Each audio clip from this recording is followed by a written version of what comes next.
Cécile et Dominique sont sur notre plateau. Donc Cécile et Cardi et Absolument. Dominique et Dan. Alors on va déjà un peu expliquer aux gens, parce que tout le monde ne sait pas ce que c'est un Cardi. Les Dan, ça commence chez Ludomac, tout le monde commence à comprendre. Donc qu'est-ce qu'un Cardi? Alors Cardi, l'acronyme correspondant académique, recherche, développement, innovation, expérimentation. C'est une mission académique de conseiller de la rectrice en fait, sur tout ce qui est innovation appliquée aux apprentissages essentiellement, avec les liens avec la recherche, les universités, les laboratoires. On est vraiment centré sur les pratiques pédagogiques, les gestes professionnels des enseignants et l'innovation au sens très large du terme. Ça va de l'innovation toute simple dans la classe, quand l'enseignant change une pratique quotidienne, à la démarche innovante en équipe, pilotée par dans l'établissement sur une démarche beaucoup plus centrée, j'allais dire, sur une thématique précise. Ça peut être les espaces d'apprentissage, ça peut être le numérique aussi, on va en parler, autour du BIOD par exemple. C'est tout ça, c'est le champ de l'innovation au sens très large du terme. Donc Dominique Iré, donc Dan, ça veut dire?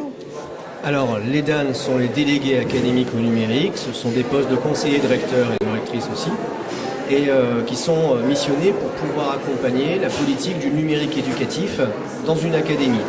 Donc c'est à la fois des imbrications avec les collectivités territoriales qui sont nos partenaires.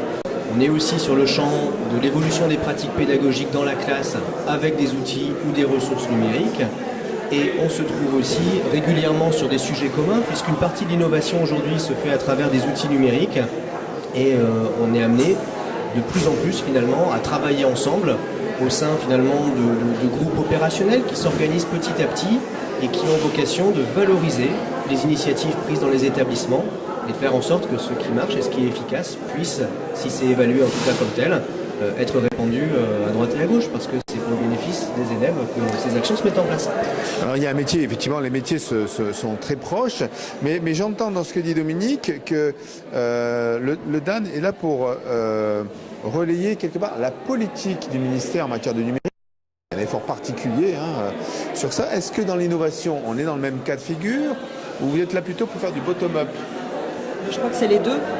C'est-à-dire que c'est quelque chose qui doit venir du terrain, quelque chose qui vient du terrain et qui permet justement de valoriser un certain nombre de nouvelles pratiques pédagogiques. Et puis il y a aussi une réponse à ce qui vient du ministre, c'est-à-dire que si on est par exemple sur des CPD doublés, on va aller voir comment est-ce qu'on peut accompagner les enseignants dans des pratiques pédagogiques différentes, dans le CPD doublé, mais ça peut être plein de choses. C'est pour ça que c'est vraiment une vision globale de l'innovation qui à la fois vient du terrain, qui se nourrit du terrain, mais qui aussi impulse sur le terrain un certain nombre de démarches.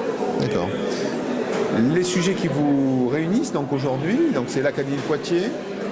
On sait qu'il y a beaucoup d'innovation dans le numérique, et donc vous êtes amenés à travailler souvent ensemble. J'allais dire que non seulement il faut qu'on travaille ensemble, mais c'est absolument une nécessité pour donner du sens au projet. C'est-à-dire que si on a des cloisons très étanches entre le numérique et l'innovation, si moi je ne sais pas ce qui se passe en termes de numérique, si Dominique ne sait pas si un établissement veut se lancer dans une démarche innovante et qui s'est lié à du numérique, on est complètement hors sol. C'est-à-dire que finalement, il ne se passe rien. On est au service du terrain et des enseignants aussi. Quand par exemple un établissement se lance dans une démarche qu'il considère comme innovante et qui embarque des outils numériques, on n'est pas forcément tout de suite informé. En revanche, les réseaux justement d'enseignants innovants peuvent l'être. Donc globalement, c'est aussi une façon, ce travail en tout cas ensemble, c'est une façon de pouvoir aussi identifier certains terrains, certaines idées et de pouvoir les accompagner pour enlever les différents écueils qui peuvent arriver. Et concernant le numérique, on sait qu'il y en a des écueils. Ça peut être tout ce qui relève du choix des équipements, du travail avec le partenaire de la collectivité territoriale. Donc là, on est aussi en appui aux différentes équipes. C'est l'un des sujets. D'autres sujets, c'est par exemple aussi les partenariats qu'on fait avec la recherche, avec les universitaires. À certains moments aussi, il est intéressant de pouvoir valoriser ça, de pouvoir faciliter les choses en fait. On a longtemps dit que les DAN ou les Cardi, c'était des agrégateurs de compétences. Donc on s'y efforce en tout cas en travaillant en synergie. Oui, des passeurs d'innovation, je pense que c'est le mot qui est accompagnateur et passeur d'innovation. Et pour moi en tout cas, l'expertise de Dominique en termes de numérique est essentielle. C'est-à-dire qu'il y a des sujets, des démarches innovantes axées sur le numérique. Je ne peux pas finalement me prononcer de façon experte et donc son éclairage est essentiel. Alors j'imagine que vous tous deux, vous faites partie de vos réseaux respectifs, nationaux, puisqu'en fait, il y en a un dans chaque académie, chacun est dans... pour vous comparer, donc, est-ce que l'Académie de Poitiers est une terre d'excellence en matière d'innovation, qu'elle soit numérique ou au sens large? Ou est-ce que on est dans une moyenne nationale? Est-ce que la configuration, par exemple, Poitiers, avec un pôle universitaire assez fort par rapport à un tout petit territoire, n'a pas une incidence sur ce genre de choses? Est-ce que je me trompe ou pas? Alors, c'est quoi un sentiment, on va dire? Peut-être qu'il n'y a pas d'enquête qui a été faite. Alors, on est en convergence avec, évidemment, le national. On est une académie au même titre que n'importe quelle autre académie et on s'efforce de décliner les différentes stratégies. Donc pour ça, on va dire, on n'est ni meilleur ni moins bon que les autres. Néanmoins, on aime quand même à penser qu'il y a quand même des choses qui existent sur ce territoire. Je pense en particulier à la création, il y a quelques années, de ce groupement d'intérêt scientifique qui regroupait donc les acteurs éducatifs qui sont en nombre important dans cette académie. Le GIS, puisque c'est de lui qu'on parle, regroupe les 2 universités de Poitiers et La Rochelle, regroupe les 3 opérateurs de l'éducation nationale, le CNED, les NESR et puis le réseau Canopé, le CNAM, l'Académie de Poitiers, alors l'espace Mendes France qui est aussi un peu plus local, et puis aussi depuis un peu plus récemment le réseau des professionnels du numérique, donc notre incubateur de EdTech. Et on a mené un travail de fond aussi avec mes 2 collègues de Bordeaux et de Limoges pour faire en sorte que ce domaine qui s'est développé et qui fait un peu l'expertise aussi de Poitiers s'étende sur l'ensemble de la région académique Nouvelle-Aquitaine. Et on a eu donc le soutien lundi dernier en ouverture du C2E, ce qui nous a ravis vraiment, le soutien donc de Gérard Blanchard, qui est le vice-président enseignement supérieur recherche et innovation de la région Nouvelle-Aquitaine, qui a reconnu finalement le côté expert de ce qu'on a pu mettre en place et qui aujourd'hui a vocation à rayonner auprès des universités de Bordeaux, de Pau, de Limoges quand le moment viendra, et toujours dans cette optique de pouvoir travailler en lien avec les EdTech qui sont, je crois, l'un des vrais sujets en tout cas sur lesquels on se penchera dans les mois ou les années qui viendront. D'accord. D'autres points de vue sur Poitiers et le reste du monde? Alors évidemment, je ne peux que dire que l'Académie de Poitiers est un terrain, on va dire, propice en tout cas à l'innovation. D'abord parce qu'on a des équipes qui sont très volontaristes sur le terrain. On a une configuration aussi du territoire avec beaucoup de ruralité. Et justement, notre rectrice est très volontariste sur ce point-là et veut vraiment valoriser ces territoires pour que justement ils ne soient pas en marge. Et il se passe beaucoup de choses sur les territoires ruraux, donc à nous, avec Dominique, de justement ne pas laisser sur le bas-côté et de les valoriser, c'est aussi notre travail. C'est-à-dire pas toujours valoriser ce qui se voit, mais aussi aller vers ce qui se voit moins et qui mériterait d'être vu. Et ça, je pense que c'est vraiment le cœur de notre mission.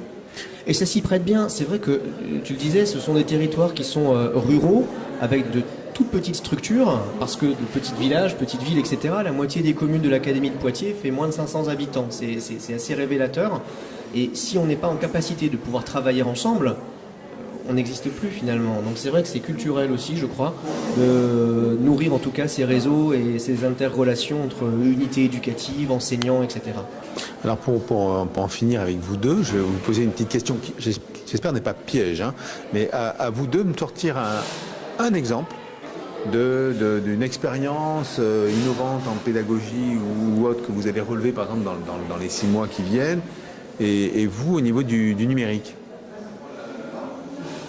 Est-ce qu'on prend des tâches à Poitiers ? Par exemple, c'est une bonne idée. C'est le premier degré en plus, c'est bien.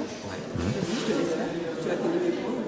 Alors, par exemple, dans les environs de Melle, donc dans les Deux-Sèvres, à la frontière entre Charente et Vienne, se trouve une enseignante qui a fait cette remarque. Alors, elle a aussi des élèves qui ont des troubles et déficits de l'attention, hyperactivité. Elle a remarqué, en fait, enseignante du premier degré, que là où ça marchait bien, c'était pendant le cadre des sorties pédagogiques.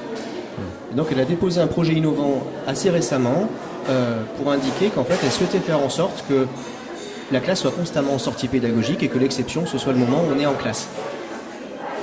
Pour ça passe aussi par l'utilisation d'outils numériques pour pouvoir être dans ce cadre de l'hypermobilité.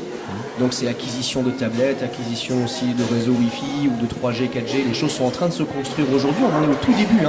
Le partenaire municipal a été un soutien très fort aussi de cette initiative. Et globalement, on est en train de voir émerger un projet qui nous semble très intéressant d'une enseignante du premier degré qui traditionnellement sollicite assez peu le cardi, qui va finalement numériser sa classe dans une démarche qui est extrêmement raisonnée, où les écrans servent aux apprentissages à l'extérieur et dans le cadre de la mobilité.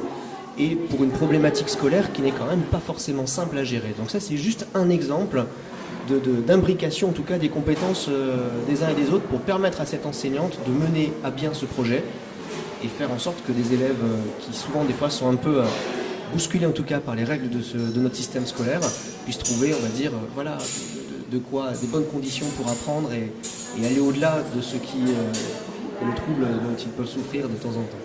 Du coup, notre rôle aussi, c'est de pouvoir travailler ensemble sur cette thématique des espaces et des environnements d'apprentissage, alors dit enrichi, pour pouvoir permettre justement des apprentissages durables pour les élèves. Et c'est là qu'on voit que le lien avec la recherche, tout ce qui est sciences cognitives, etc., est nécessaire. Donc ça va s'accompagner aussi de journées de formation communes autour de ces thématiques qui sont porteuses et qui vont permettre justement de cette mise en synergie finalement de tous les acteurs pour un territoire, au service d'un territoire. Et ça, je pense que c'est vraiment la solution. Alors quand Dominique a dit oui, l'enseignante a sollicité le CARDI, donc c'est quelque part, il y a des temps de formation qui peuvent être débloqués, des moyens financiers, un appui. Absolument, le CARDI dispose de moyens qui sont mis à disposition à la fois par le rectorat. Et puis des moyens nationaux sous forme d'heures qui sont soit en direction du second degré, soit en direction du premier degré, qui permettent d'accompagner les enseignants, de les valoriser.